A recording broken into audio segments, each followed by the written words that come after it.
Dan uwa kada ka manta YouTube channel ɗinmu Ibrahim Isa Abu TV, ka danna mana subscribe kana ka danna mana alamar ƙararrawa da zarar mun daura zaka ganshi akai. Mun gode. Normalement exécuté pour la première phase et pour la deuxième phase, le contrat est en discussion pour tenir compte de certains impératifs, notamment l'approvisionnement domestique. Ils ont également passé en revue les difficultés auxquelles est confrontée la SORAS, qui sont essentiellement d'ordre financier et administratif. À ce sujet, le ministre a indiqué que l'audit qui va commencer incessamment, sachant que l'appel d'offres international a été lancé, permettra d'avoir une idée précise de la situation et des causes de cette situation afin de permettre de trouver des solutions. S'agissant de la mise en place des directives du chef de l'État, président du Conseil national pour la sauvegarde de la patrie, le général de brigade Abdraman Chani, le ministre a rappelé que la direction générale des hydrocarbures suit au jour le jour la situation.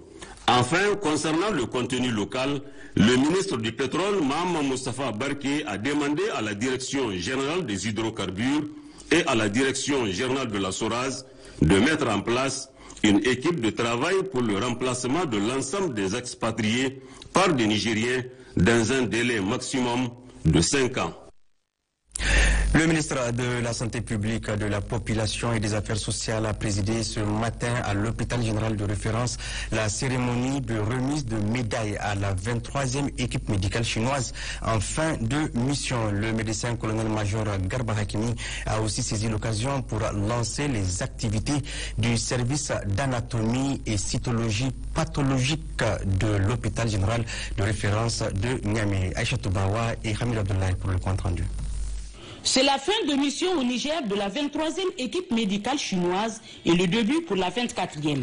À travers cette cérémonie de revoir, les spécialistes chinois ont reçu des attestations pour le travail abattu aux côtés des professionnels nigériens pour leurs prestations de qualité. C'est dans le souci de réduire les évacuations sanitaires de nos malades vers l'extérieur. Cela traduit le dynamisme de la coopération médicale entre la République populaire de Chine et le Niger.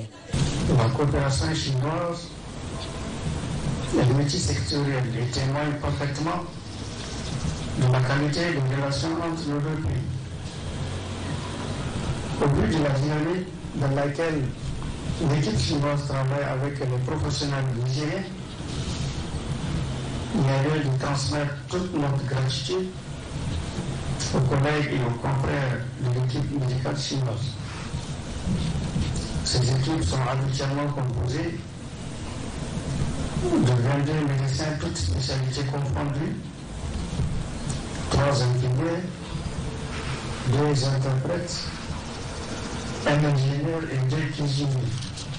Les spécialités médicales sont composées de la médecine générale, médecine traditionnelle chinoise, de la chirurgie cardiovasculaire, de la chirurgie générale, chirurgie orthopédique, la neurochirurgie, la maladie infectieuse, le service des urgences, anesthésie et réanimation, ainsi que la radiologie, l'ophtalmologie, la stomatologie et l'urologie.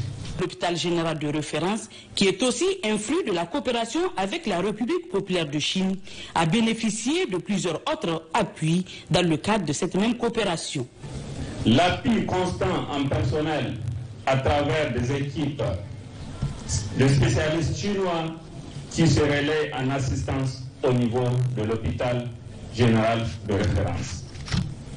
L'appui régulier en matériel, équipement, médicaments et consommables, le renforcement de notre système de santé. Permettez-moi de témoigner au nom du ministère de la Santé publique, de la Population et des Affaires sociales et au nom du personnel de l'hôpital général de référence, toute notre reconnaissance et notre gratitude.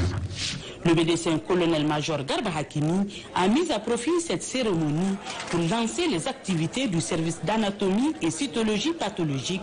Il a aussi visité la centrale d'oxygène et l'incinérateur.